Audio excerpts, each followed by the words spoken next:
I'm getting this, and I'm getting action from my man. That means the camera's on, so let's go, everybody. Hello, hello. Tonight is finally no-bake night. Yay! And it's kind of exciting because this is a cookie that everybody loves. My nephews will fight each other for the last one.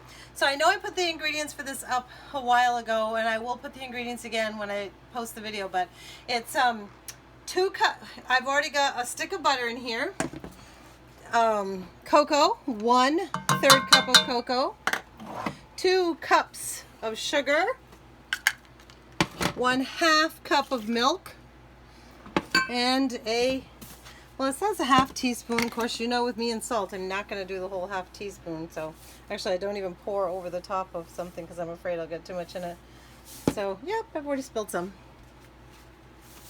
So I do like maybe 1/2 to 2/3 of what they say. And that is all. We're gonna, while we're waiting for that to boil, because it has to boil. The secret to this, yeah, I'm going to in a second. The secret to no bakes is that you have to boil it for exactly 3 minutes. Not 2.5, definitely never over 3 minutes. Because if you go over 3 minutes, they get really hard and they get dry, and they're hard to put on the put on the parchment paper or whatever you're going to be using. So I'm stirring it up here just to get it, just see. Okay, now next thing is we need to get ready for phase 2. I use wax paper most generally, but you can use parchment paper if you like. Some people use plastic wrap. I'm not a big fan of this, but you can use tin foil as well. But for me, the best always is the wax paper. So that's what I'm going to use. We're going to get that down here. I prepare for the next phase of the cookie while it's getting ready to be baking, to boil, because it's a very quick thing. When you get into phase 2, it's like, okay, you got to get the last 3 ingredients in, and you got to get them out of the pan in like less than 2 or 3 minutes, because if you don't, then they're hard in the pan and they're hard to handle. So once you get this boiled to the stage it's supposed to be, again, that's 3 minutes, you always have to move like crazy after that. So the other ingredients that'll be going in is and I did use the quick 1-minute oats. Sometimes I put the long ones in there, but 1 minute I happen to have. You're going to have a teaspoon of vanilla, and my secret, ooh, I'm letting the secret out to all my friends. Ooh, do I want to? Yeah, I don't keep anything from you. It says just 1/3 cup of peanut butter. So I amp it up twice. I amp it up by using crunchy peanut butter, so I have 1 more ingredient, which is the little tiny pieces of peanuts. And then I amp it up 1 more time. I use honey roast crunchy peanut butter. So it is fabulous. This is like the secret of the secret, total secret of the secret to this cookie. So that's what's going to be going in here. So I have the honey roast crunchy here. There'll be a teaspoon of vanilla. I always start with the vanilla, then the peanut butter, then that. While this is getting ready to boil, a couple of other things. I used to years ago, I would throw in a scant handful of coconut if you're a coconut person. It's really good. I love it. Lots of people don't care for coconut. I know definitely Tim doesn't for sure. But that's something you can throw in. If you want to amp it up for value of how good it can be for you, you could do some of these super seeds. You could throw that's okay. You could throw, it's starting to boil, but not totally yet. You could throw some of these super seeds in here. They're chia, flax, and hemp, and that would give you some more nutritional value. So just a couple of ideas. Play with that. Think about things that are in your home that you might want to amp up. So by boiling, I'm not meaning that this is just barely starting to boil. And yeah, thanks, Tim. You're definitely going to have to get in there. I probably should use the front burner so you can see better, huh? Okay, so by boiling, a full boil is a boil that will not stop when you're stirring it. You know, when you're making pudding, it says to go to a full rolling boil. A full rolling boil is one that when you start stirring it like this, it will not stop boiling. And as you can see, I have stirred it a couple of times and it stopped boiling each time. And I'm also trying a different cocoa here today too. I'm a little bit nervous. I'm using, I've always been a Hershey cocoa girl. And I decided, because one of the places you can shop with no problem is the health food store, so I decided to try this Dutch processed cocoa. So I've never changed the, oh, now you can see what's going on. Okay, see? I'm getting a good boil here. Am I stirring it? Is it stopping? this whole process of these cookies, I mean, it takes maybe 5-10 minutes at the most to make these cookies. So once it starts to really boil, you got to put your timer on right away. I'm starting to break. I see that that cocoa is not breaking up so well. I'm a little bit nervous about that. Okay. Okay, let's. All right, here you go. We're boiling. We're going to put our timer on for 3 minutes right now. See how it's really boiling? And timer. Go. So we're going to just let that sit for 3 minutes. So we've got 3 minutes to chat. I wanted to show you something that I had done over here in this pot. I was going to show you how I had carrots from the garden last year. I just took them out of the freezer tonight and I was going to have them for dinner. I had them just in a big Ziploc bag, all frozen. I had pre-cut them, as you can see, how nice and colorful they are. And I cooked them, and so we ended up, he was done with this, cooking the steak faster than I was ready. So I'm leaving these here tomorrow. What I'm going to do is I am going to take those beautiful carrots.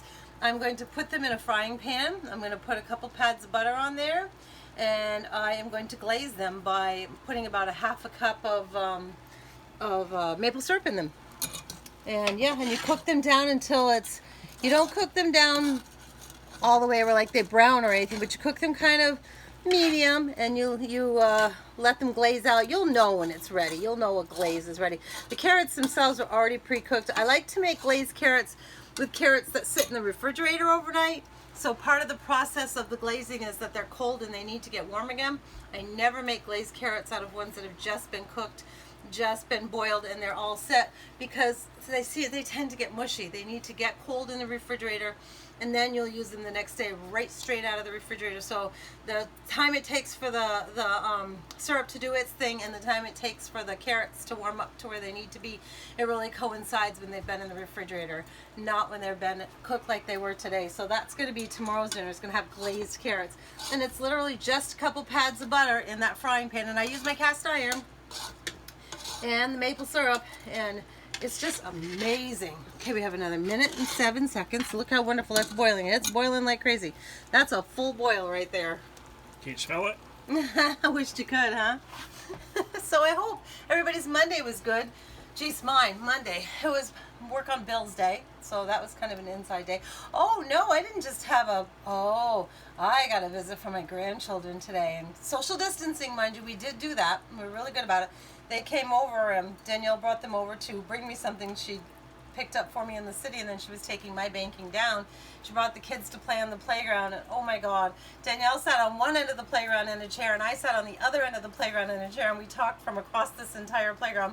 Well, the kids were whizzing around playing on all the structures and playing with their dollies, and mind you, I have not played with them or entertained with them at all since it's been at least a month, because March 30th is when the daycare was closed down, so by the governor. So it's been a while. It's been a month, because today's the 21st. Did you notice when this is boiling how it's kind of changing too? It was really runny and everything before, and did you notice how right now it's got, look at, remember the maple syrup we had, what was called the hair? There we go, we've got it now, see? And it's going to coat your spoon when it's done. See how it coats your spoon like crazy? That tells you, oh, I know what I need to teach you how to make is fudge. Okay, so we're turning off. And really quickly, this part has to be quick, quick, quick. We can chat, but we got to move. We need the teaspoon quickly. I always love how that bubbles up like that, like it's some science experiment or something when you put it in there. And next, as fast as I can, I get this right out of here, and I love that there's nuts in here. Like I said, you can use those super seeds. It'll give you some more nutritional value, because, I mean, after all, it is a cookie. I mean, we are putting our own ingredients in there. I put a really high value cocoa in there to see if it would make a difference in the nutritional value. So, I don't know, it's just a try today. I've never played with it. And very quickly, we're gonna just literally stir this enough so that it's mixed in. You're going to start seeing the peanuts jumping up out of there once the peanut butter starts to melt inside there. All goes pretty fast from here on out. As soon as I don't see any of that peanut butter anymore and just the peanuts, that's when I'm going to start throwing that oatmeal in there. And again, see how it's already starting to, look at how waxy and glossy that is too. That's so perfect. I gotta teach you how to make my secret fudge. Oh, it's wonderful. It's chocolate fudge. That's my sister Shiloh's favorite, and it has molasses in it. Okay, so we're done playing with this. 3 cups right on top. 1, 2, and 3, and we are done with that. So let's get this turned over. Where did my spoon go? Here we are. And then we always have to use 2 spoons when we do this, because we fill 1 spoon and push it off with the other. It has to go so quickly that we don't mess about. Can you see how this is mixing up, everybody? Thanks, babe. You're answering for everybody? You're so funny. Oh, everybody loves having you behind that camera. They know you're there. They know the few times I'm filming without you on the stand. They can tell, because I think even the way I talk is different when you're not with me. But, okay, here we go. And we get them off of here just as quick as we can, because they will harden very quickly. So here we go. I'm just plopping them down randomly. You know you're in good shape when they're still glossy like this. You know you've cooked it too far if they start looking a lighter color of brown, because the light color brown means that they're still in good condition. When it turns to lighter color brown, that's when you've gone too far and they're too dry because you boiled it just a smidge too long. Literally, this is all we're doing, is just throwing them by tablespoons right out on this parchment paper, wax paper. I'm using wax paper, parchment paper. Again, I don't really love plastic when you're doing this, but if it's all you've got, that's fine. And you can certainly use tin foil. This works best because they peel right off of this in seconds. And they'll harden. They harden just like this. These are your done cookies. It's this easy, this fast. Super fun.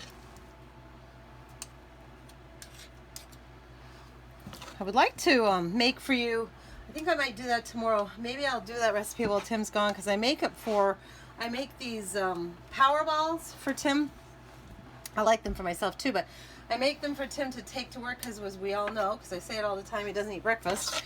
But he does sort of get hungry sometimes midday, or he's at a place where he really can't get lunch right now, because let's face it, he can't go into restaurants or anything. So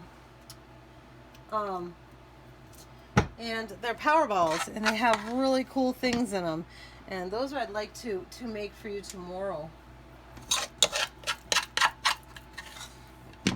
They've got honey and syrup and those flaxseed and geez, what else? And those are not baked either. You put those together, the ingredients go together, and then you put them in the fridge, and that's it. And then after they've been in the fridge for like an hour or so, you take the whole thing out and you roll them into balls, and that's it. It's all done. Putting the ingredients together, maybe 5 minutes, and there you go. It's as easy as that. These things will be hard in, I don't know, 5 minutes, maybe 10. It doesn't take very long. When they're hard, you just kind of, I found out the easiest way to take them off is you just lift up on the parchment paper and they come up from the bottom, but right now they're not quite hard enough, so I don't want to do that and break them. And that's as easy as no bakes are. So enjoy, and I will be talking to you again tomorrow. Bye.